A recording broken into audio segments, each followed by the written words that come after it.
Ma femme et ses sœurs ont décidé de me faire un canular en m'abandonnant dans une station-service à 320 km de chez moi. Débrouille-toi.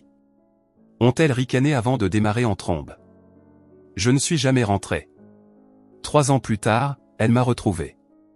89 appels manqués plus tard.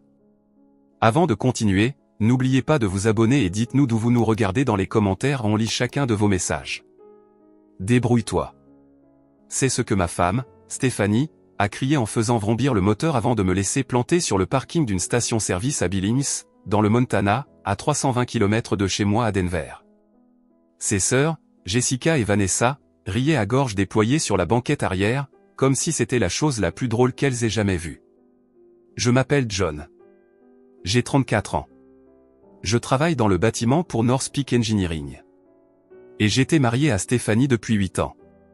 Nous étions montés jusqu'ici pour le mariage de sa cousine. C'était censé être une escapade d'un week-end, juste nous 4 dans sa berline, à partager les frais d'essence et d'hôtel. Pendant tout le trajet, quelque chose clochait. Stéphanie n'arrêtait pas d'échanger des regards avec ses sœurs dans le rétroviseur. De petites conversations chuchotaient quand elle pensait que je n'écoutais pas. Quand je demandais ce qui se passait, elle m'adressait ce sourire et disait « Rien, chérie. Juste des trucs de sœur. » J'aurais dû faire confiance à mon instinct. Nous nous étions arrêtés pour faire le plein à 1 heure de Billings. Je suis entré pour prendre un café et aller aux toilettes. Quand je suis ressorti, elles étaient déjà dans la voiture, moteur en marche. Stéphanie a baissé la vitre avec un sourire étrange. « Monte dans la voiture, Stéphanie », ai-je dit en me dirigeant vers la portière passager. « En fait, » a-t-elle dit, « on a discuté, et on pense que tu as besoin d'apprendre à être un peu plus indépendant. » De quoi tu parles? Jessica s'est penchée depuis la banquette arrière. Tu es toujours si collant, John, à suivre Stéphanie partout comme un petit chien perdu. On a pensé que ce serait bien pour toi. Vanessa a renchéri, une petite aventure. Je suis resté là, les clés de voiture à la main. Sauf que ce n'étaient pas des clés de voiture. C'étaient les clés de la maison. Mon pick-up était à Denver, garé dans notre allée. Ce n'est pas drôle, ai-je dit. Quelle que soit cette blague, arrêtez ça. Le sourire de Stéphanie s'est élargi. Ce n'est pas une blague, c'est un canular. Tu es toujours si sérieux, John. Apprends à rire un peu. Débrouille-toi, a-t-elle crié avant d'appuyer sur l'accélérateur. J'ai regardé leur feux arrière disparaître sur l'autoroute 2, debout là, avec mon portefeuille, mon téléphone et la prise de conscience grandissante que ma femme et ses sœurs venaient de m'abandonner au milieu de nulle part. Le vent d'octobre transperçait ma veste, et je pouvais sentir l'odeur de la neige qui approchait. J'ai appelé le téléphone de Stéphanie, directement sur sa messagerie vocale. J'ai appelé le numéro de Jessica. Même chose. Vanessa avait bloqué mon numéro des mois auparavant après une dispute dont je ne me souvenais même plus. C'est là que j'ai su que ce n'était pas un stupide canular qui se terminerait dans 1 heure. C'était tout autre chose. Quelque chose qui me montrait exactement ce que ma femme et ses sœurs pensaient de moi. Je suis retourné dans la station-service et j'ai demandé au caissier combien coûtait un billet de bus pour Denver. « Aucun bus ne passe par ici », a-t-il dit. Mais Greyhound s'arrête à Billings, à environ 65 km à l'est. J'avais rencontré Stéphanie 9 ans plus tôt sur un chantier. Elle travaillait comme consultante en environnement pour un projet commercial sur lequel mon équipe intervenait.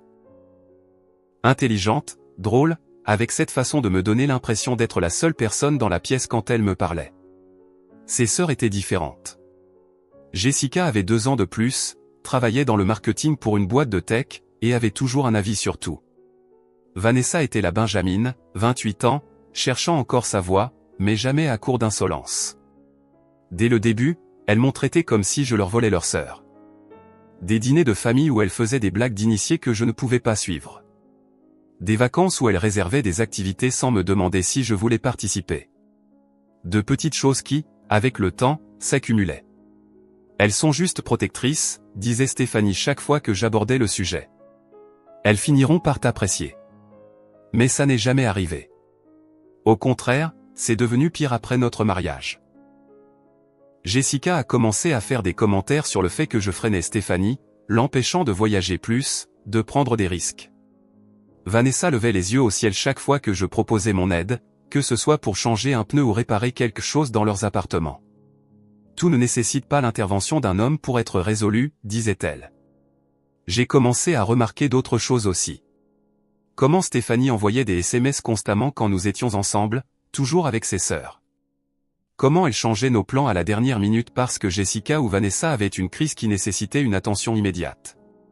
L'année dernière, Stéphanie a oublié notre anniversaire de mariage parce qu'elle aidait Vanessa à déménager. L'année d'avant, elle a manqué mon dîner d'anniversaire parce que Jessica avait des problèmes avec son petit ami. La famille d'abord, disait-elle toujours. Et je comprenais. Je respectais ça. Mais j'étais censé être de la famille, moi aussi. Les signes avant-coureurs étaient là pendant le trajet vers le Montana. Leur insistance sur le fait que je n'avais pas besoin de prendre mon pick-up parce que nous voyagerions tous ensemble.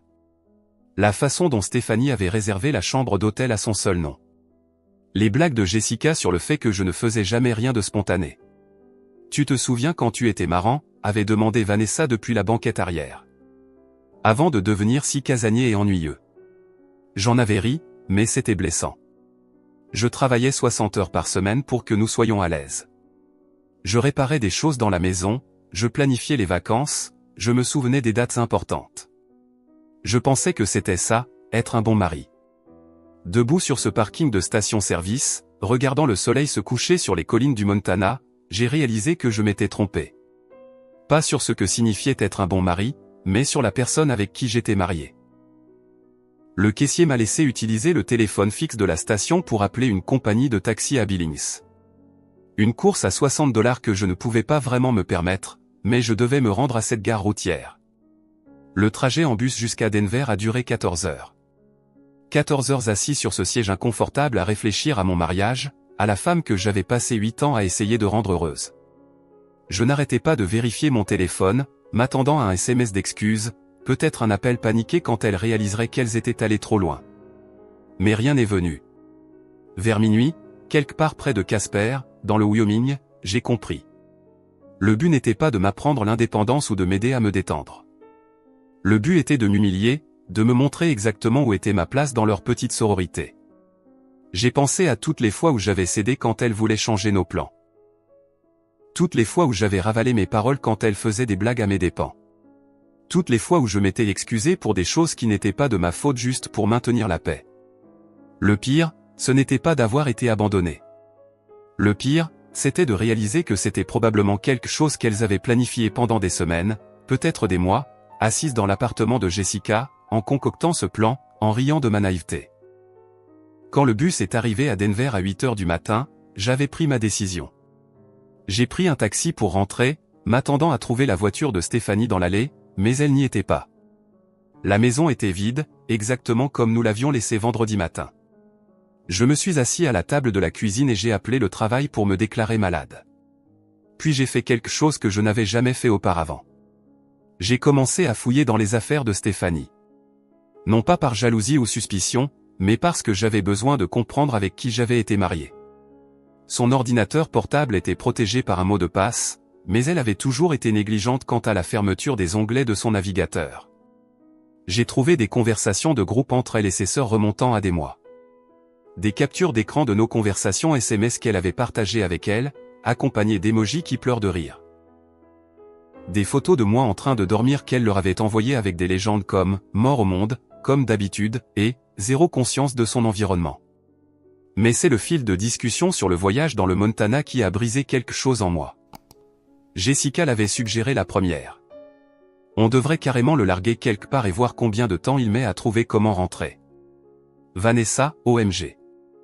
Oui, il est tellement dépendant de Steph pour tout. Stéphanie, vous êtes terrible, les filles, mais ce serait aussi hilarant. Elles avaient tout planifié dans les moindres détails. L'arrêt à la station-service, l'histoire sur le besoin d'indépendance, et même le plan de secours. S'il arrive à rentrer avant nous, il appellera probablement juste sa mère ou un truc du genre, avait écrit Jessica. Gros bébé. J'ai fermé l'ordinateur portable et suis resté assis là pendant un long moment. Puis je suis monté, j'ai fait un sac et je suis parti. Je n'ai pas laissé de mots. Je n'ai pas coupé les services publics ni fermé la porte à clé. Je suis simplement sorti, de la même manière qu'elles étaient parties en voiture. La différence, c'est que je ne reviendrai pas.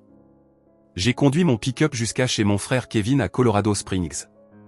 Il travaillait de nuit dans une usine et avait une chambre d'amis dans son appartement. Quand je suis arrivé à sa porte avec un sac de sport et sans explication, il a simplement hoché la tête et m'a tendu une bière. « Tu restes combien de temps ?» a-t-il demandé. « Je ne sais pas encore. » Kevin n'avait jamais aimé Stéphanie. Il ne l'avait jamais dit ouvertement, mais je le voyais à la façon dont il devenait silencieux quand elle était là. Comment il trouvait toujours une excuse pour partir plus tôt lors de nos réunions de famille. Je lui ai tout raconté. L'intégralité. Le canular, les conversations de groupe, les mois de planification dans mon dos. « Putain, John », a-t-il dit quand j'ai fini. « Tu es mieux sans elle. » Lundi matin, j'ai appelé mon superviseur chez North Peak et j'ai demandé un transfert sur un projet à Colorado Springs. On manquait de personnel sur la rénovation d'un hôpital, et ils avaient besoin de gars expérimentés. Mon patron n'a pas posé de questions, il a juste dit que je pouvais commencer mercredi. Mardi après-midi, mon téléphone a commencé à sonner. Stéphanie était de retour. J'ai laissé l'appel aller sur la messagerie vocale. Puis j'ai écouté le message. « John, où es-tu ?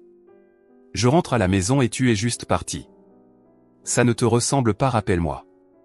On doit parler de ça. » Aucune excuse. Aucune reconnaissance de ce qu'elle avait fait. Juste de la confusion face à mon audace de disparaître. J'ai bloqué son numéro. 1 heure plus tard, Jessica a appelé. Je l'ai bloquée aussi. Puis Vanessa. Bloquée. Mais elles étaient malignes. Elles ont commencé à appeler depuis d'autres numéros. Le téléphone du travail de Stéphanie, des numéros que je ne reconnaissais pas. Toujours le même message, je surréagissais. Ce n'était qu'une blague. Je devais rentrer à la maison pour qu'on puisse régler ça.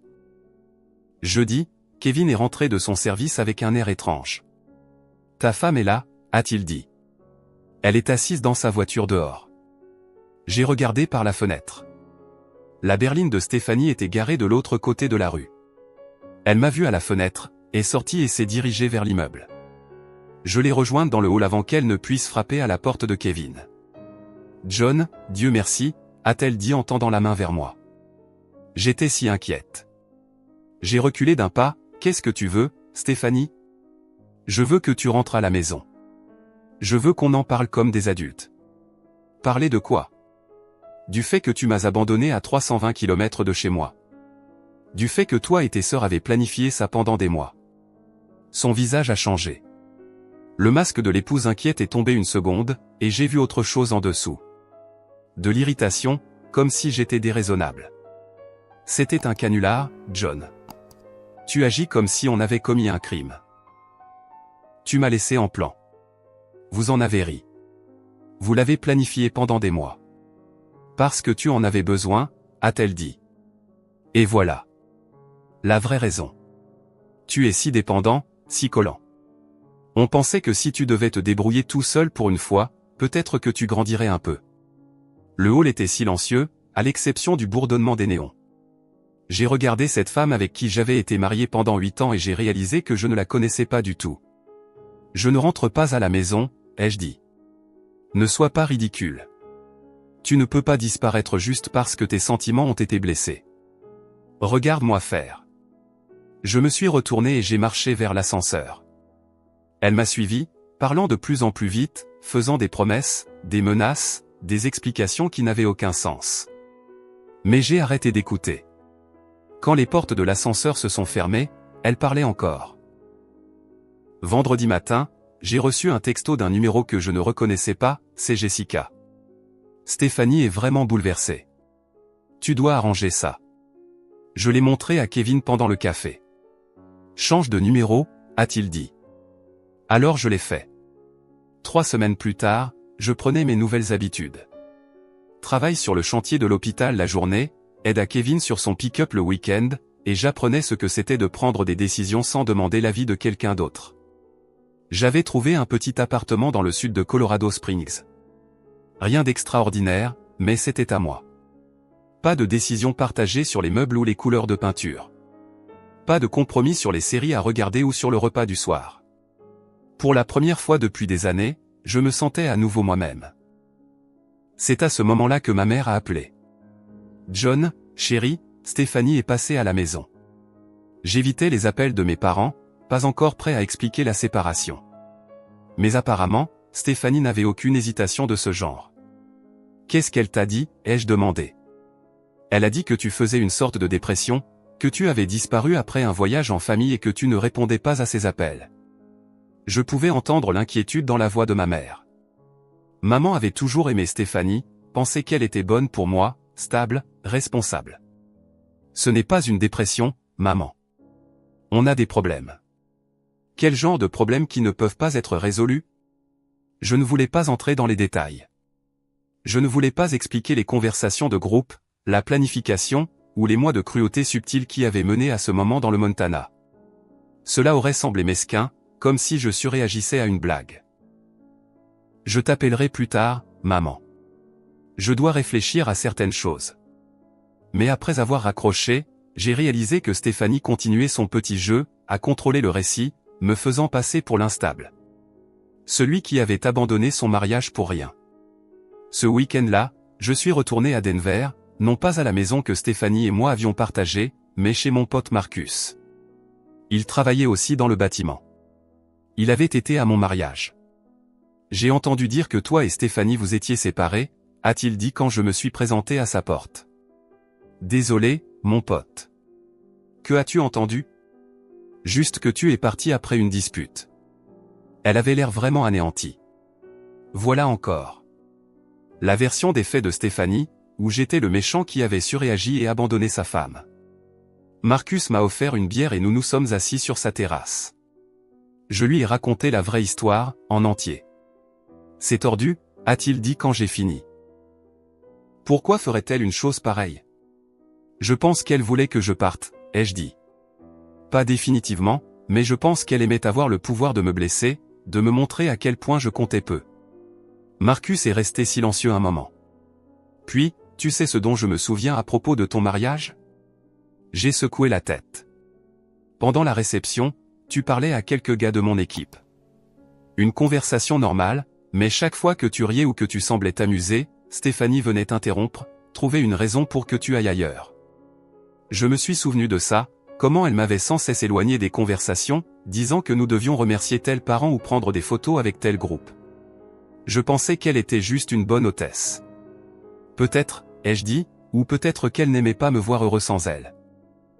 Cette nuit-là, je suis passé en voiture devant la maison où Stéphanie et moi avions vécu. Sa voiture était dans l'allée, les lumières du salon allumées. Je pouvais voir son ombre bouger à l'intérieur. Je ne me suis pas arrêté, je suis juste passé et j'ai continué ma route. Mais voir cette maison, me souvenir de la vie que j'y avais construite, m'a fait réaliser quelque chose d'important. Je ne fuyais pas seulement un mauvais mariage.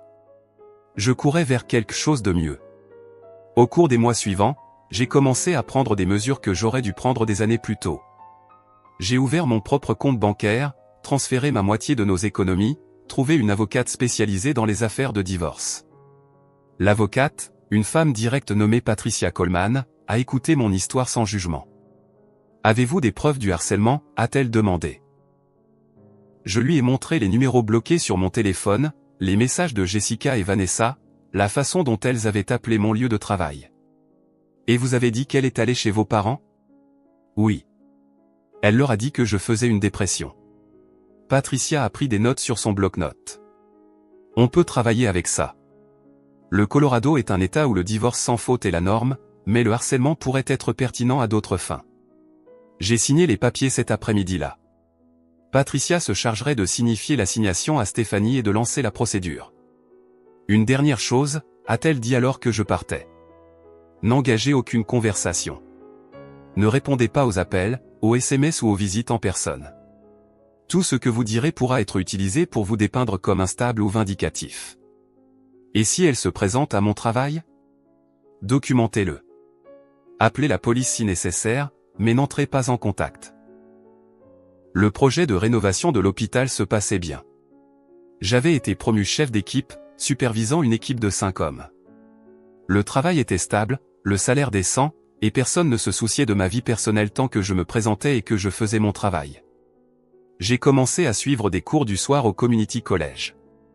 Gestion d'entreprise, quelque chose qui m'avait toujours intéressé mais pour lequel je n'avais jamais eu le temps quand Stéphanie et ses sœurs exigeaient constamment mon attention. Pour la première fois depuis des années, j'avais de l'espace pour réfléchir, pour découvrir ce que je voulais vraiment au lieu de simplement réagir à ce que les autres attendaient de moi.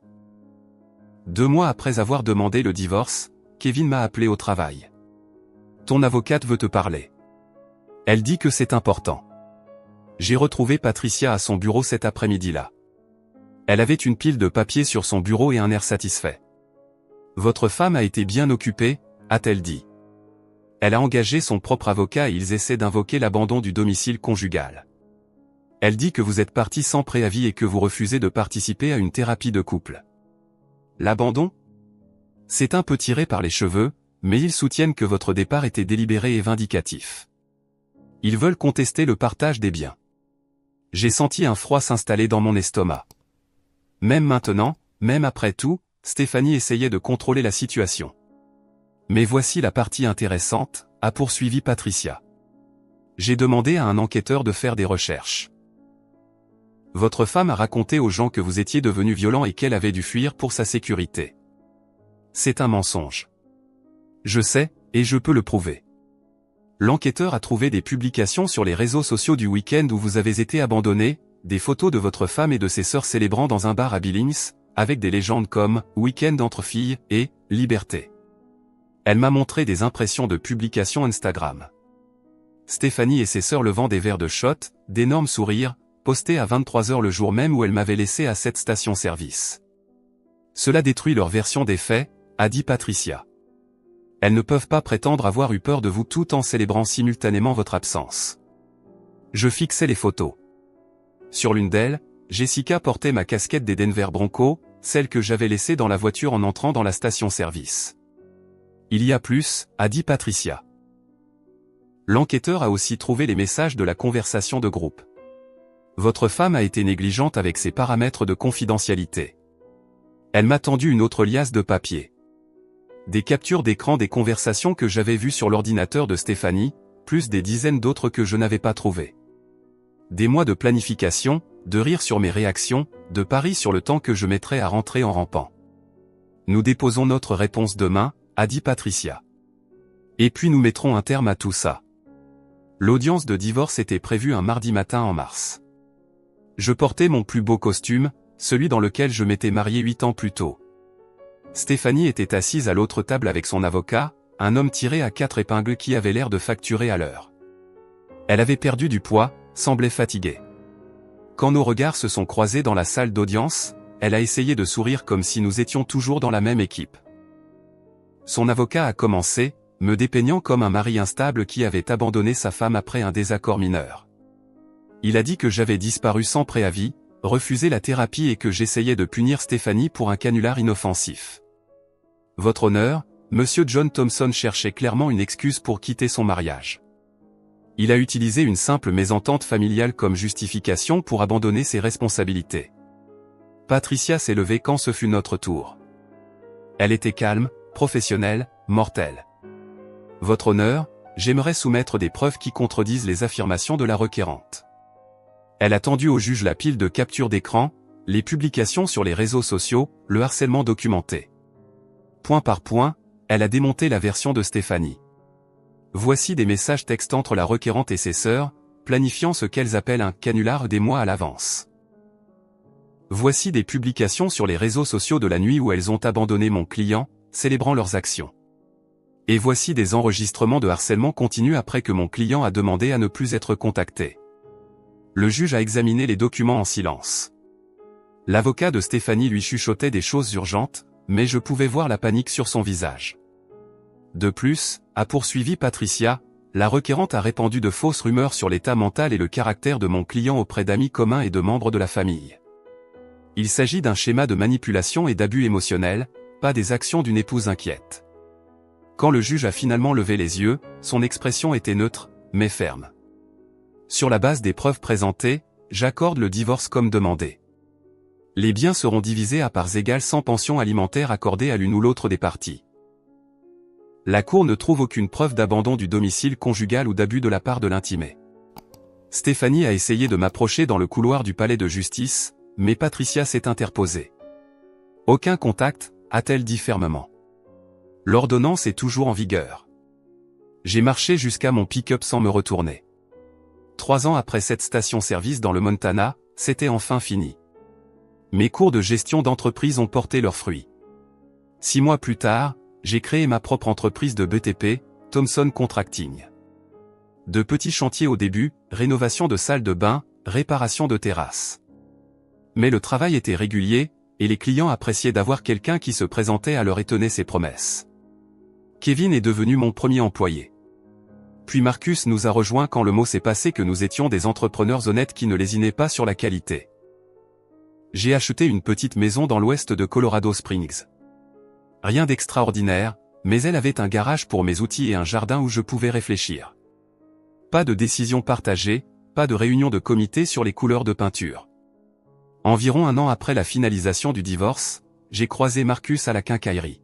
« T'as eu des nouvelles de Stéphanie ?» a-t-il demandé. Je n'avais pas pensé à elle depuis des mois. Quoi à son sujet? Divorcée à nouveau. Elle a épousé un type de son travail 6 mois après votre divorce. Ça a duré environ 1 an. J'ai pris les vis que j'étais venu chercher et me suis dirigé vers la caisse. Tu ne veux pas savoir ce qui s'est passé, a crié Marcus derrière moi. Pas vraiment. Et je le pensais. Stéphanie et ses sœurs ont finalement dû faire face aux conséquences de leurs actes. Jessica a perdu son poste dans le marketing après que son harcèlement à mon égard a créé des problèmes de responsabilité pour son entreprise. Les tentatives de Vanessa de répandre de fausses histoires sur moi se sont retournées contre elle lorsque des amis communs ont comparé leurs notes et ont réalisé qu'elle mentait. Le remariage rapide de Stéphanie et son divorce ultérieur ont endommagé sa réputation dans notre ancien cercle social, la laissant de plus en plus isolée des personnes même qu'elle avait essayé d'impressionner. Certaines leçons ne s'apprennent qu'à la dure. Merci d'avoir regardé jusqu'au bout. Si cette histoire vous a touché, n'oubliez pas de liker, de vous abonner et de partager. Et surtout, dites-nous ce que vous en pensez en commentaire, on adore vous lire.